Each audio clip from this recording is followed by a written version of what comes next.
Үндэсний өдөр тутмын 100-ны мэдээ сонин. Үндэсний түүхийн баримтуудыг төлөвлөж байна. 1921-с 1925 он тайзны урлаг Монгол оронд буй болох анхны алхмууд.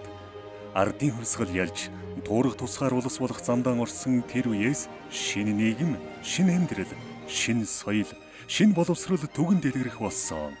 Хүн ардын эрх чөлөөг хангах дэлхийн улс орнуудын жишгээр тусгаар улс болохын тулд цэрэг аримтай хүүхэд хийгээд хүн ардаа гэгэрүүлэх сургууль, боловсролын болон нийтийн хэрэгцээг хангах үйлдвэр, аж ахуйн газартай болох хэрэгцээ шаардлагын үндсэн дээр Жанжин Сүхбаатар 1921 оны 10 дугаар сард цэргийн газрын хэд хэдэн хүмүүсийг цуглуулж уран сайхны анхны бүлгэн байгуулагджээ.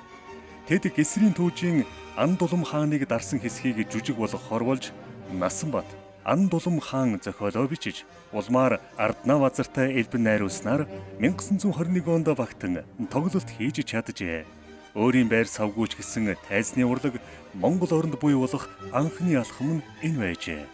Энэ клубийн босхийг анх алхан орогчдоос Шаравдоо, бүгд найрамдах Монгол ард улсын Гавьяат, Эчин хорлоо, бүгд найрамдах Монгол ард улсын Ардын, Цэрэнд орж, бүгд найрамдах Монгол ард улсын Гавьяат жүжигчин болсон гэд бодвол шин цагийн, шин соёлын, шин ахуйн том сурвалж ундраг нь энэ клуб болж байжээ. Улмаар шин цагийн театрын байртай болох ажил өрнөж, барилгын зураг төслийг нийслэлийн архитектороор ажиллаж байсан мажар хүн Йошеф Гилета хэмээх эрхмээр бөмбөр ногоон буюу Монгол улсын анхны театрын барилгын зураг төсөл хийлгэн барьж эхэлсэн түүхтэй. 100-ны түүхийг 100-ны мэдээ сонноос.